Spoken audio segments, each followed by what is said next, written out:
I don't even know who to thank. But what a beautiful gift this individual has given me of a second chance and allowed my children not to be robbed by a lifetime spent with their dad. Hello, everyone. It's Christine Marie Mason, your host for the Rose Woman podcast. So this podcast is about love and liberation, and it's about finding your complete expression, your connection to source and self and the earth. You're living in this body free of shame and in complete joy, and living out your dharma as the unfoldment of your spirit and soul. How to have better relationships, how to heal, and how to connect. And I'm happy to say that about 35% of you now are male-bodied listeners, which means I might have to change the name at some point. But the rose part is really about rising into this awareness of your fullness and your wholeness. And I've done a bunch of episodes on trauma healing, on collective trauma. And today I am doing an interview with a very special man, Justin LaPree, who founded something called Heroic Path to Light that helps veterans of combat and first responders deal with some of the incredible overhangs of going into combat situations. Ways we are violent are transgenerational transmissions, like we've inherited that from the culture and from our family systems, and it can stop with us. That might seem idealistic, but I think there's such a thing as idealism shaming, and somebody has to hold the vision for a world that's more creative, more sustainable, more interconnected, and much less violent. And in fact, there are some books like Steven Pinker's book that asserts we're getting less violent all the time, but that we see more of it on a global scale. So the shocks and outrages of the entire world arrive at our doorstep unbidden through media and through social media. So today I want to introduce you to Justin, and I'll let you know ahead of time that the story he's about to tell is definitely tear summoning. We both choked up in preparing this episode. Justin has employed a non-traditional pathway to healing, which you all know by now if you've been listening that I'm a fan of, and that is psychedelic-assisted therapies for trauma. I'm also a fan of psychedelic-assisted therapies for expanding consciousness beyond a highly traumatized person to the minor traumas that might allow us to stop the repetition compulsion for unhealed and unfelt things in family systems. So not just for trauma. I think actually the idea that you are only entitled to healing to get to a baseline, but not to get to full expression is kind of an inheritance of Calvinist inheritance, that you can only have so much pleasure or so much joy or so much actualization in a body, that the job is just to come to some kind of semi-tolerable baseline. I am a member of the Multidisciplinary Association for Psychedelic Science. I do a lot of research in order to bring you a guest, and this particular one came highly recommended, and I'm so excited to tell you that the therapies that he's preparing are legal. They are state sanctioned in the state of Texas as a church, and that they work. And I will tell you also that this is going to be a fundraising pitch. So at the end of this episode, I hope you reach into your pocketbook and make a donation to Heroic Path to Light. Because I'm in a position with Rosebud and Radiant Farms to do some inducements, if you make a $200 donation to Heroic Path to Light, we will send you a gift. And if you make a $500 donation, I'll send you a gift box that's including the Rosebud products and some Radiant Farms products and things from 6 other brands that are aligned with us. So enjoy this story, be inspired, and know that no matter where you are, you can recover, and that there are many allies out there, people and plants, to help you do it. I start by asking Justin about his own story.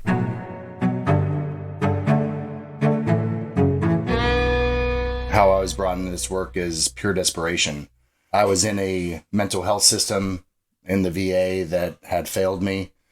At the time, I was 13 years in, over-medicated, misdiagnosed for 13 years on 13 medications. Some of those I had extreme difficulty with abuse, really Oxycontin. This is back in the early 2000s. If you've seen the docuseries Painkiller, it's worth a watch. I used that once the pain stopped externally. I had internal pain, so I used oxys to keep myself numb so I didn't feel it. And a very challenging time for me after I got back from the Middle East in 2005. And the one thing I was missing that I left is community. And growing up in an abusive household, I wasn't close with my family. And I had just left the one family that I knew. And that was my unit in the Marine Corps. When I left, I lost my identity and I lost my purpose. I had extreme survivor's guilt, a traumatic brain injury, PTSD.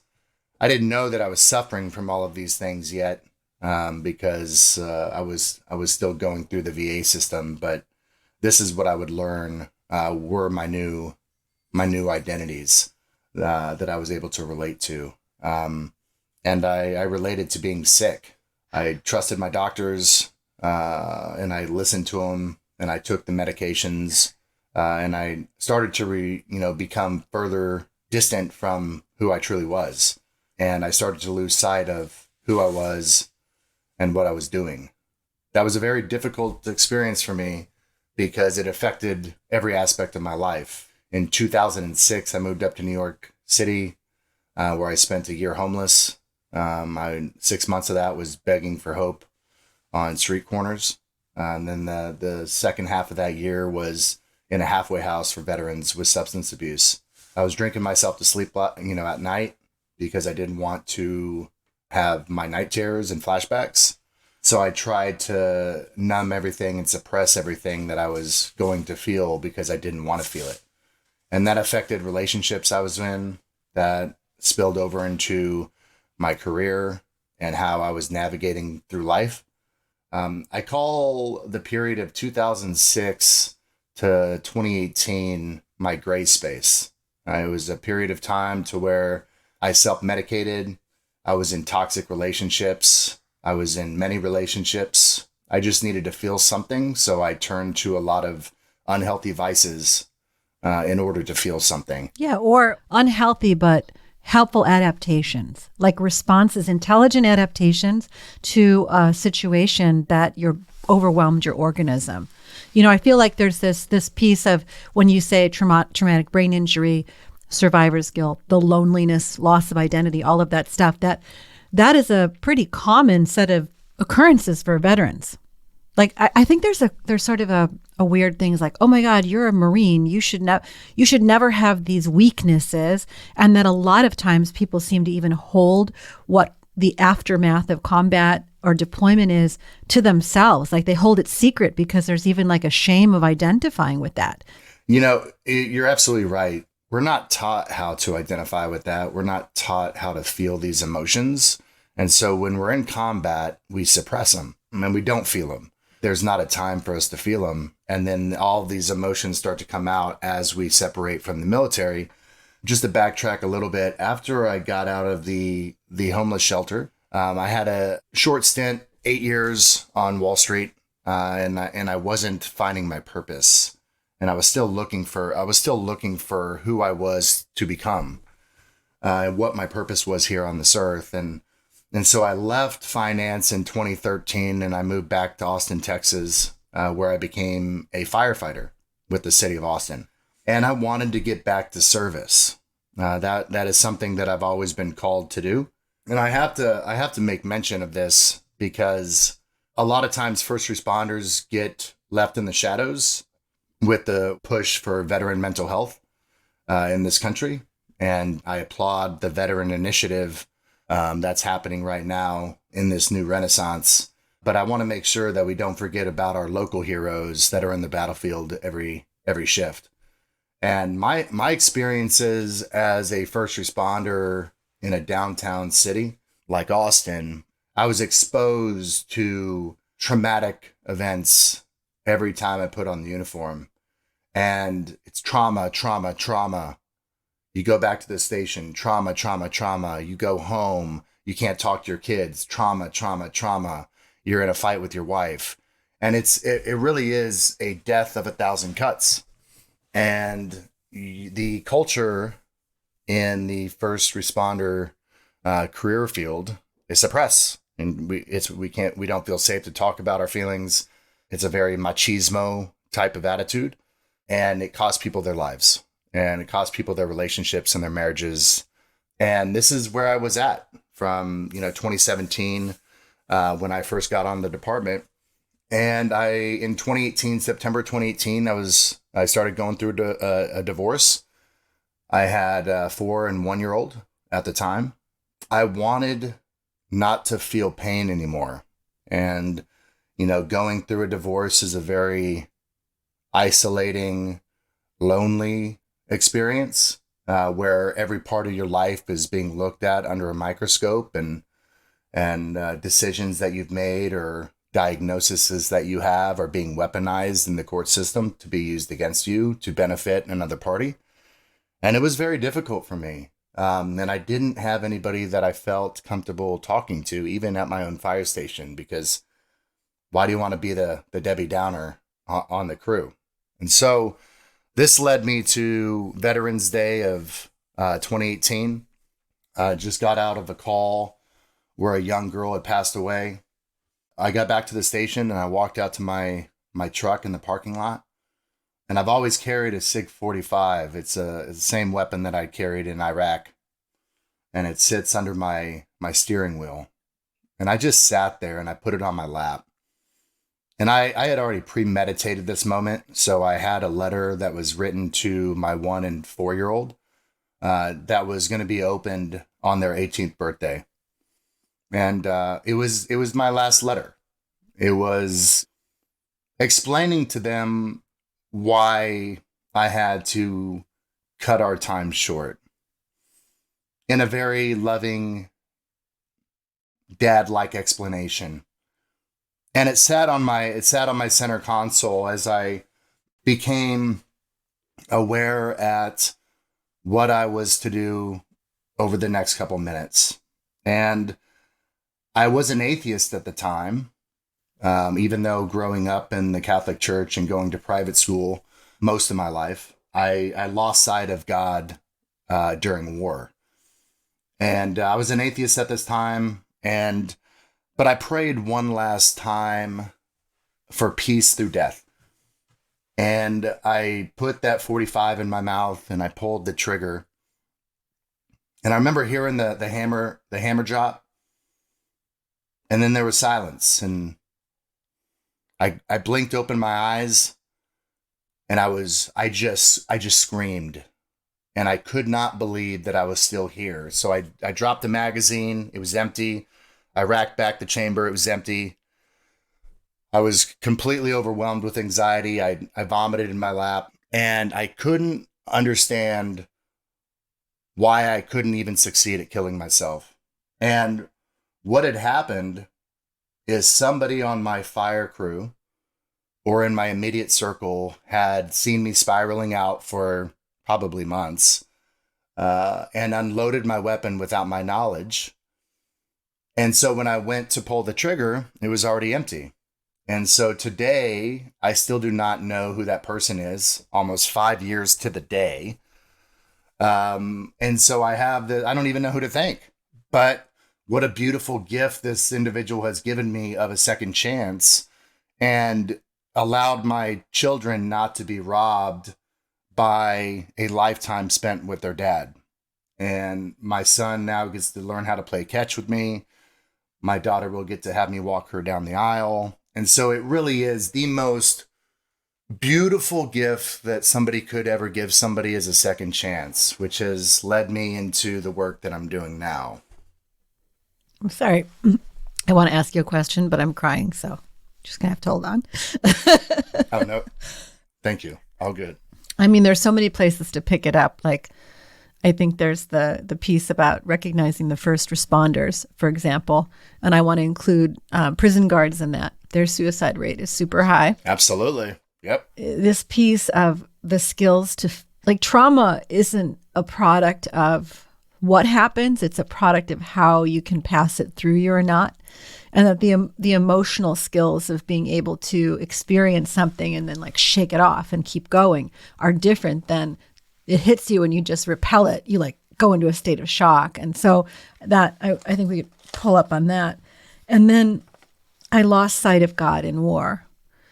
and this last prayer, and whether it was an actual person or like angels in the architecture experience that someone that prevented you, just to take a moment and acknowledge the grace of that. Mm-hmm. Agreed. Beautiful. Thank you. And yeah, good for your babies, man. That's right. And for all the people that you've touched. So you're at this moment of sitting there, it fails, you're throwing up in your lap, and all of a sudden you get what? How do you get invited into an entheogenic or post-traumatic for treatment for this? How did that happen? So I was given a book, How to Change Your Mind by Michael Pollan. Oh, yeah. Michael's book. At the end of November of 2018. It was a couple of weeks after this attempt. And I read it in a week. I was absolutely desperate. I didn't know where to go. I wasn't going to go to my therapist because they were just going to give me more medications. And so it opened up a path of hope for me. And I became pretty obsessed with learning more about psychedelic medicines and the treatment of some of the same issues that I was suffering from with those compounds. And so I was a straight-laced fireman. I was very scared to even have these conversations with people that I worked with. So I had asked a friend on where I could source psilocybe cubensis, magic mushrooms. And he had introduced me to a gentleman by the name of Jacob Boone. I say his name today because we lost him to suicide this past January, and has really affected me on a very emotional level due to the fact that he was a major catalyst in saving my life. But you just never know who's struggling, right? Because nobody talks about it. Jacob gave me my first ounce of mushrooms. And I was pretty deep in the knowledge of how Johns Hopkins University was running clinical trials. And so I replicated it. The only thing I did not have was somebody there with me. So I was very afraid of letting people know what I was doing at the time. So this is not advisable to all our listeners, but this was pure desperation. And I knew that if it worked, then it was going to save my life. And I knew if it didn't work, then I was going to watch myself load the magazine the second time. And so I put on an eye mask and I laid down on my bed. I was in an apartment at the time. And I put on a playlist that was curated by the research department at Johns Hopkins University for their psychedelic research center. And I hit play. And I took 3.5 grams that first experience in December of 2018. And, okay, brother. Yeah. Wow. I needed to see if this was going to work or not. I mean, just for the record, for people who don't have a frame of reference, like gram is a good, nice daytime trip. That's right. And 5 grams is what Terrence McKenna would call as the heroic dose. Yeah, and why can't I think of his name? Stamets. What Paul Stamets yep. Talks about in the Fantastic Fungi movie. And so you really you went right for it on your first try.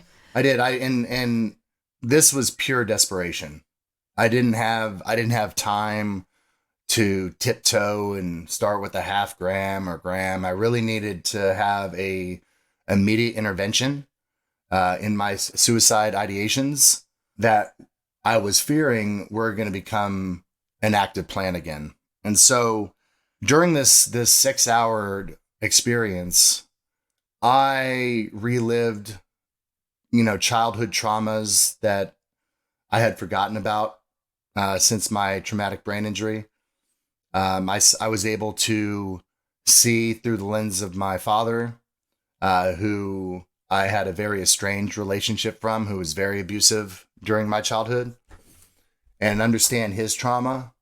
I was able to relive experiences during the war, but actually this time I was able to feel all those emotions that I suppressed during firefights and during the loss of friends over there. And so I was able to relive all of this, and it was extremely terrifying for me and painful for me to relive some of these memories. But it allowed me to reframe and to feel these experiences for the first time And through feeling these experiences, I was able to move on from them. And they no longer controlled me. They were just part of my story and situations that I was a part of. But it didn't make up who I am. And so I came out of this experience 6 hours later, and I couldn't stop crying. And this was the first time that I had cried in my conscious memory. I was always told, from my father not to cry. Suck it up. Don't cry. And then you don't cry in the military. And I didn't cry as a firefighter. And so this was the first time that I cried. And I cried for hours. And it was a beautiful, I felt like if 1,000 pounds were in a ruck pack on my back, that it had been lifted. And I felt this elephant just sit off my chest, and I was able to breathe. And I filled this void with love for myself for the first time in my life. And it just clicked that, wow, if I could love myself, then just maybe I could properly love somebody else. That was my first experience with mushrooms, and I started to work with mushrooms twice a month for the next couple years. And I started to, stair step a half a gram at a time to where I settled in on my therapeutic dose of 6 grams of psilocybe cubensis. And I was doing this in the underground as an active firefighter, but I was starting to talk about it at this time at the fire station. Because in the period of 2005 to this past January of 2023, I've lost 15 dear friends to suicide. Those are families that are forever traumatized, forever changed. And it's because they didn't have access to this knowledge, didn't have access to these medicines to get down to the root cause, instead of, going to the VA or your doctor and throwing a pill at the problem and not finding a solution for the problem. Yeah. Can I ask you what happened with your addictions? Yes. So the only thing that I was truly addicted to, I take that back. I think I had other addictions, looking back on that, in terms of sex, drugs, alcohol. The thing that really kind of grabbed me from the inside was my addiction to oxys. That was the one addiction that I had a really difficult time at kicking. But I have not taken a pharmaceutical since 2018 from that very first psilocybin experience. So I don't drink to suppress. I rarely drink now. A glass of wine with my wife every now and then. But other than that, I have filled my life with very healthy habits. But I say that to say this: I have a lot of gratitude for my unhealthy habits that kept me alive and got me through the darkness. So I can't forget about those. Yeah, that's beautiful. I ask you in part about that. Someone very close to me drank for 13 years, and they did 1 month of microdosing with psilocybin and haven't had a drink in 3 years. It's beautiful. There's a lot of really amazing research coming out on what's going on in the brain and the rewiring that happens when you have that self-love moment. So I just want to point out to anyone who's listening that all the things that Justin's talking about have deep research studies behind them, numbers that are aggregated across university-based studies. And so his experience, which is so moving, and we're going to talk about what he did with that in a minute, is backed up by similar experiences of thousands, as well as many narratives from the underground that haven't been documented, because unfortunately cognitive liberty isn't a thing yet, where you can do what Michael Pollan was saying, change your mind and play with these substances that have co-evolved with humans to deal with things like PTSD and depression, which are natural responses to life.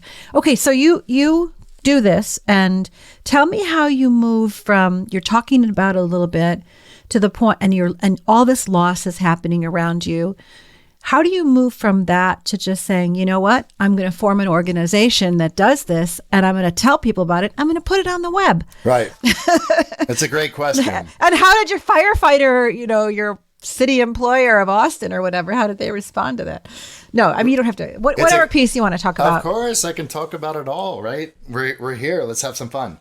So I had the awareness now because my trauma loop had been severed, right? I wasn't playing the victim.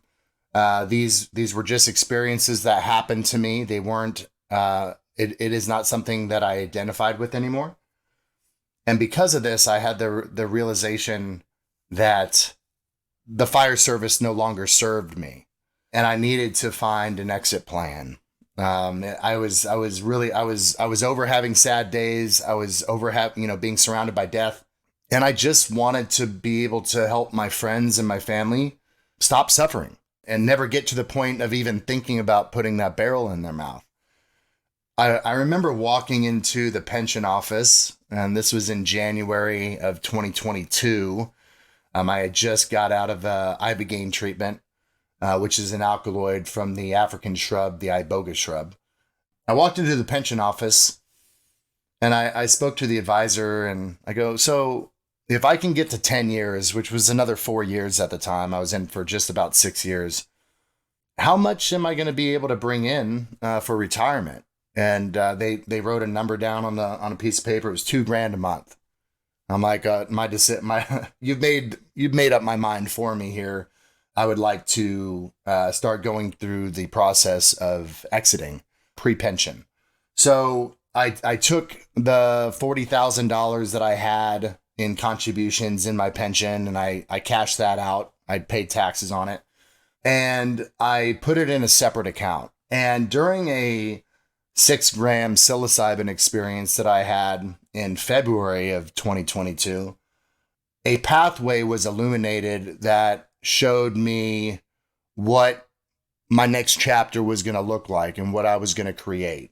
And a name kept popping up, and it was Heroic Path to Light. And I didn't know much from that, but I reflected on that and journaled about it for a few weeks. And then I brought over a small group of entrusted friends and advisors over to my house here in Bee Cave, Texas. And I brought out a big whiteboard, and I said, everybody just be patient with me. I have some things that I want to write down, and I want to get some feedback. And I mapped out this entire vision that was shown to me on my mushroom journey. It was really a community. And how I got to that point is I wasn't special forces in the military. And there's a lot of foundations doing a lot of great things in this country that are sending special forces veterans out of the country to receive treatments with psychedelic medicines, because outside of the country, they're not Schedule I compounds. I wasn't special forces, and these retreats are $5,000, $6,000, $10,000 to go on. And as a firefighter, I was not able to do it. So this is why I had to do this myself. So I wanted to create an organization that can serve these medicines here in America legally. And I was able to do that by creating a religious institution, which we created as Heroic Path to Light, which is a sanctuary, and serve medicines that outside of the sanctuary are still Schedule I compounds, but inside the sanctuary, they're sacraments, and they're legal for us to use as such. And this language goes into the First Amendment of the Constitution. There's additional language in the 1993 Religious Freedom and Restoration Act. And then the great state of Texas has additional language to further protect individuals, Texans, and in practicing their religious freedoms, and the government not being able to take a stance or interrupt such practice. And so my team of lawyers and I spent the next couple months at creating our bylaws, our constitution, doing something that had not been done above ground yet. Yeah. I'm thinking the Santo Daime Church set a precedent for that.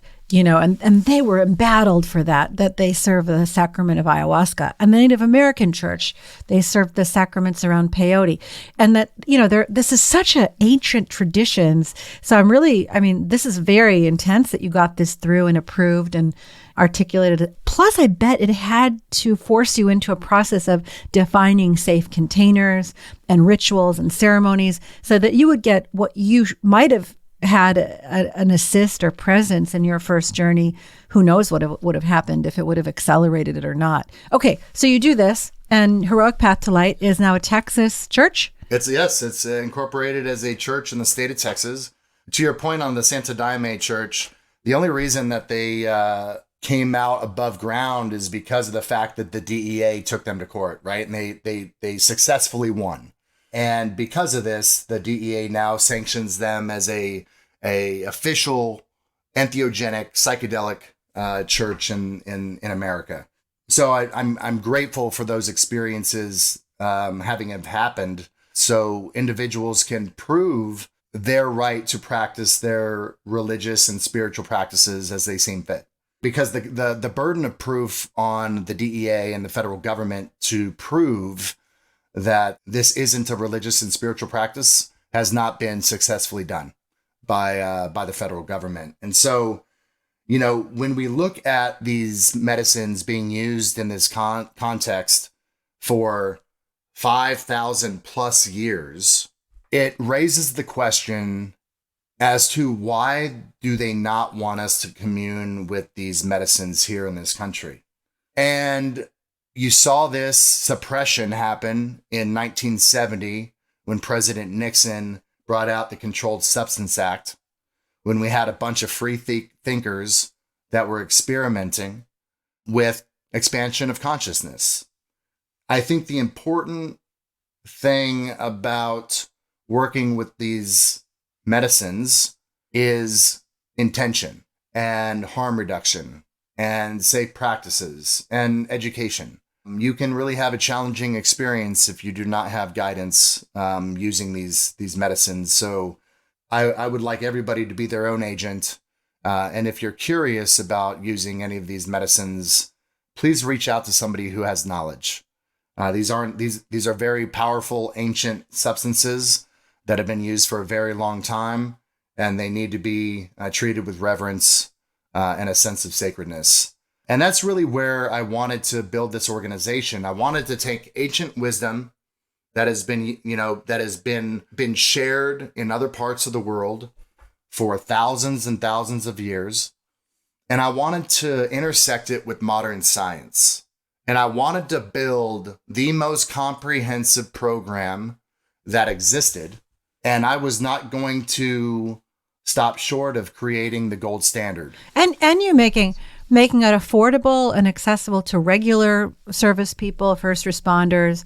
It's free. It's free. It's free. It's free. What do you mean it's free? The whole thing's free, guys. The whole thing's free. Here's where we get into our fundraising pitch, people, because that's where I'm going with this. Yeah. It's Veterans Day. Come on. Yes. I want you to get your wallets ready because it's free. So as you know, I have a soft spot for service members of this country and service members of our community and their families. I've worn both of those uniforms. Just pause right there, man. You go do this, model this right now. You just feel it now, so it doesn't land in just crazy world that doesn't honor that emotion as it arises. I got nothing to say that would be more important than the moment of you feeling your shit as it comes up. Yeah, thank you for that, Christine. Or your joy. I couldn't afford to heal myself. It's very cost prohibitive. Leaving the country, I didn't feel safe. What firefighter has 6-10 grand to go get help? It was very hard for me. So since the beginning, I have built in the fabric of this organization that if you serve this country or serve this community or a family member of one of those individuals that did, it is our turn to serve you, and that you do not have to pay to heal yourself. And that's what we've done since the beginning. We have put 55 people through this 25-week program at no cost to them. I have hundreds of people on our wait list that are awaiting treatment. Now, people are offered the opportunity to pay if they do have a different life and have financial space to come on this program. They are invited to self-pay or to fundraise to cover their share. And that would free up the resources for the healing grants for those that truly cannot, which is a big, big percentage of veterans, active duty, and service members within our EMS, police, and fire communities out there. I mean, it's a lot of money. So what is your cost to deliver the service? What are you trying to cover with each participant? For sure. So it's a 25-week program. So that's 8 weeks of preparation with a trauma therapist, a psychologist, and our integration staff. That's a week-long in-person retreat. That's a 16-week integration program. So another 8 weeks of calls with our integration team to include our trauma therapist, an accountability group with the rest of the cohort, and then an 8-week prep and integration program for the family members so that they can learn how to support their loved one. That cost is $6,500. It is very affordable for what the program entails. My belief is that when we're treating deep-rooted traumas, this really does need to be a comprehensive program. We really need to support the individual forever. We can never not touch back in with this individual. And this is where I was seeing the ball dropped with out-of-country for-profit retreat centers, is the fact that they just had a couple calls before they arrived in another foreign country, and they had a couple calls out of the retreat for their integration, and people would fall off, and a lot of times were worse off because they weren't properly supported and were lacking community. And so that is our program, that is our cost, and I can truly say that I have seen the light come back on in the eyes of our participants in real time, instantly. I would say that a couple of the things that you mentioned there, the integration, the preparation and the integration, and then the lifelong support, that you become a part of a cohort, which then is not just you become an ongoing recipient of services, it's you're transformed into a pay it forward part of the community. You then have your eyes open for others who need it, and you can recognize someone who's got some of these experiences from a mile away, and then you bring them in. So there's that. And then the other piece is that cost to serve is the lowest cost to serve of any mental health model that I've heard of in mainstream medicine. That's right. And that if I was a township or a budget holder anywhere in the country who was responsible for first responders, I would make this part of the benefits available to those who are traumatized. I wouldn't make it like a special situation for the deeply traumatized. Let's optimize this population, It's insane. Okay. All right, listen, you're amazing. I want to thank you for this call, because it's like starting this conversation around Veterans Day off on the right foot. Oh, thank you, Christine. I want to back up a little bit and talk about the women's program that you just ran. I think a lot of time people think of veterans and they think of their old grandpas carrying flags in the Veterans Day parade with the Legion or something. And they don't think of a 28-year-old woman who just came back from combat, or even younger men, generally speaking. So can we talk a little bit about the women's group you just ran and what you see differently in female veterans? Yes, thank you. I'm going to have to sit again. I know you're gonna. We're learning. We're practicing together. You're gonna tell me to. So yes, I'm learning. Can you tell that I've been through my own thing? Yes, you're doing the work. I'll just you're doing the work. I'm doing the work because when I did my first medicine journey, it was 12 years ago, and I think that first experience of being able to look at something without the fear blocking me from looking at it and then integrating it. I mean, it had stuff that I was having nightmares about for years just vanished in a single day. So I definitely became an early proponent of what the heck is going on with these molecules, and why was I told that this is your brain on drugs when in fact my brain on this particular drug just got healed? What sort of weird world was it where the most potent medicines were hidden? Well, there's no money in well. There's no money in the wall. Yeah. We'll get into our government overreach conversation later. Right. For sure. Okay, go ahead. So yes, the women's program, I was so proud to be able to offer this to this community.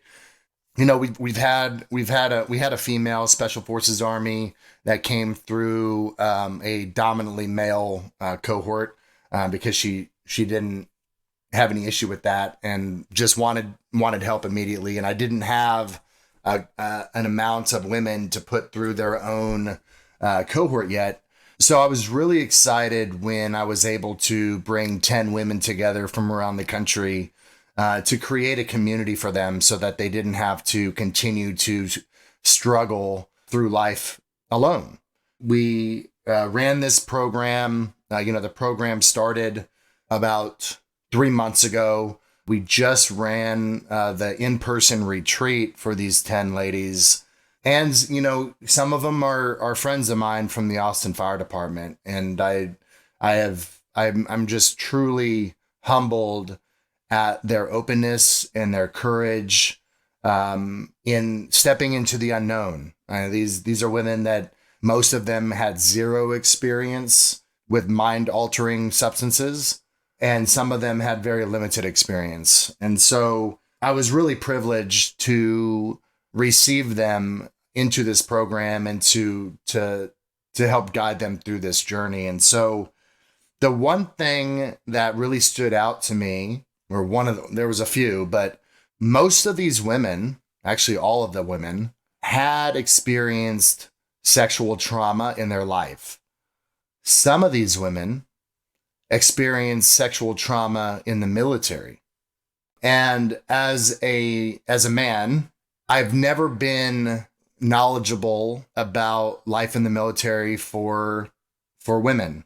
I was attached to an infantry battalion in the Marine Corps. At that time, women were not in infantry battalions. So I wasn't savvy to it. You hear stories, but you just don't know just how often it occurs. And I was blown open just how open these women came in to this program. They were so vulnerable and just wanted to get this off their chest. And they felt so safe with their other 9 women and my support staff that they didn't leave anything off the table. And I remember sitting on that first preparation call that we had, and I'm like, holy shit. I mean, this is deep, deep healing that's going to be happening for these ladies. And how amazing is it me as the divine masculine to help reframe their relationship with men instead of always having this relationship with, seeing men as the man who raped them or the man who assaulted them, but really helping to reframe the healthy relationship with the divine masculine. And it was a great honor for me, to say the least. And they showed up after 8 weeks of preparation. Everybody tapered off all their medications, all their pharmaceuticals. We put them on a microdosing protocol for the 8 weeks leading up to ceremony. And they showed up, and these women were ready to do the work. I say this about everybody who walks through that door, but everybody I personally serve or I hold space for, or I create this container for, they're such great teachers for me. And I see part of myself in everybody, how they're showing up, what they're dealing with. I think a lot of people don't realize that women they suicide ideate more than men, but they fail more than men at it because they choose less lethal methods. That's right. Okay. And so the suicidal ideation among women and attempts is higher, particularly in veterans, but then, they do pills and they survive, and that makes sense. Men use firearms. And so, that's also another thing that I was surprised by in preparing for the call. And the other piece of what you mentioned with the masculine and sexual abuse in the military, there's actually like a diagnosis now. Military sexual trauma is a VA diagnosis, and that it's doubly bad when it comes from your superior. Then it's like authority, the people you've given your life to serve, the person you're supposed to trust, the person you're trusting your life with on every day. It becomes even more existential. So my ladies out there, it's like, I think 1 in 3 women and 1 in 6 men have sexual abuse in their lifetime. That is astonishing, Christine. It is, right? It's astonishing. And like it hits you in different ways at different ages. Like if it's pre-verbal, if you're a young child, if you're prepubescent, if you're, but a lot of times it's progressive and it kind of runs in families. The sort of vulnerability, the abuse runs in families. And so how do you both teach people their own sovereignty and their own defense? And the only way that you can do that is to first go through what's already been accumulated. So even if you did this work with non-veteran women, I think you'd find a tremendous outcome for sexual reclamation, and joy. I agree. One thing I like about the way you speak is you're going away from the persistently wounded to reigniting the light, the joy, the pleasure that is your birthright. That because I like some of the way you're speaking to that. Reverence, I think you said. No, I appreciate that. Yes. I mean, I had a very strong awareness that it was okay for me not to be okay. And through that awareness, I've been able to start my journey and not have shame associated with feeling a certain way or having nightmares or feeling angry. This work is sacred. These medicines are our birthright to use and to commune with. And I have a deeper relationship with God now than I've ever had in my life. And I have these medicines and this wisdom to thank for that. And I truly am the best self that I've ever been. And I have such a phenomenal relationship with my children and my bride and myself. And I've been able to forgive my father for how I was raised and have empathy and love in my heart for him when I didn't even think that was a possibility. Mm-hmm. And so truly, I needed to want my life to be saved, but these medicines were absolutely the catalyst in that happening. It's not a panacea. It's not like I don't have a down day ever again. It's not like I don't remember all the trauma that happened, but I've been able to reframe that.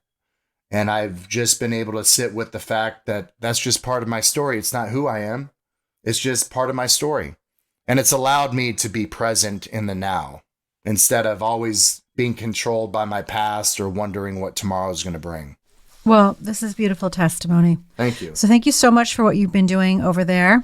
And listen, ladies, gentlemen, if you're listening, I want you to remember this is the end of the year, the end of the tax year. I want you to open up your whatever you used to pay and dig out $6,500 and send it to Heroic Path to Light. Okay, if that's too much for you, send whatever you can. But $6,500 is the cost to save one person's life. So let's save some lives out there and also spread the word that these medicines are healing agents, that there are a lot of protocols available to begin to deal with whatever's stuck in your system and create a more peaceful, just, and joyful world for everyone. I want to say thank you. Is there anything you'd like to close with? I would like to close with one thing real quick. So starting in 2024, I'm opening up a civilian sister sanctuary for individuals that are not from the service communities to be able to find healing in this country.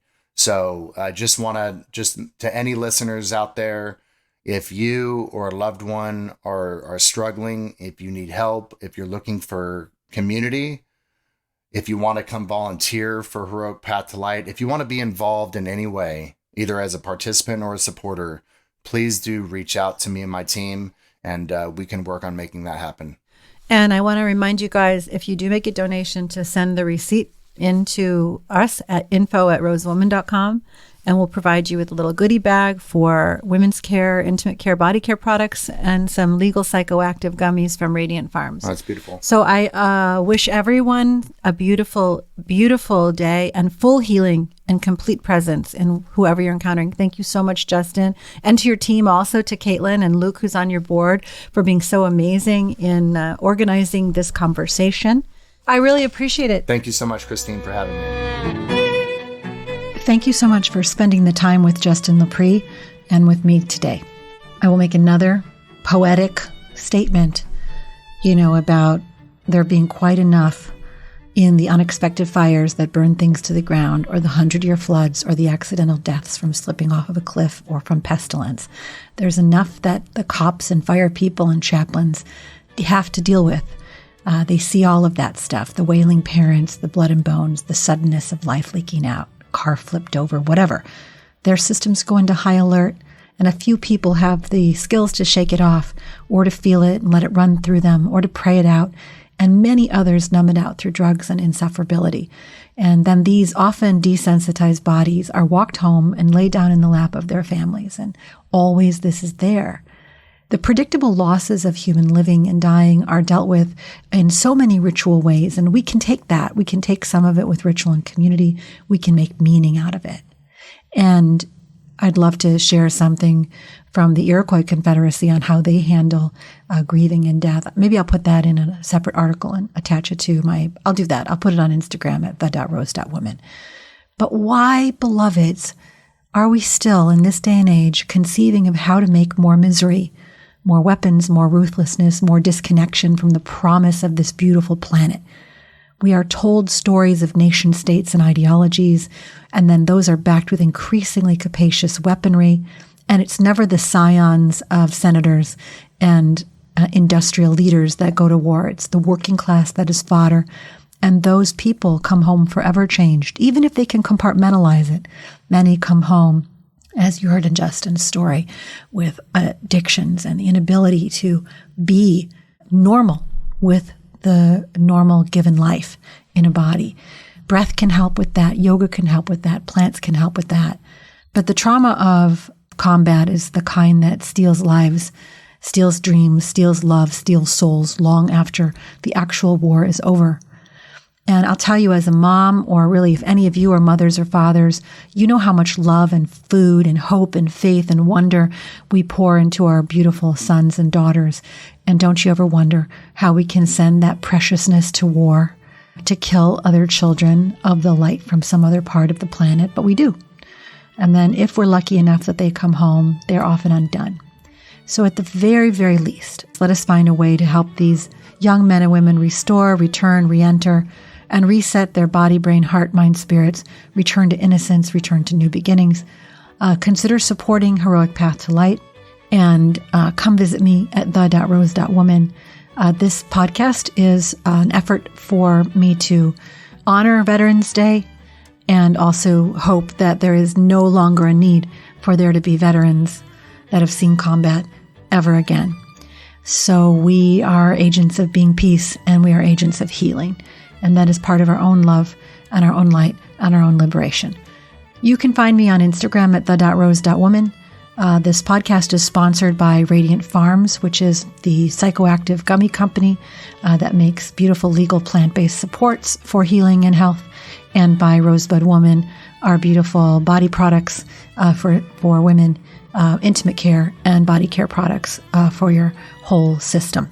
So if this moved you, then please make a donation to Heroic Path to Light, and please share it. All love, all love.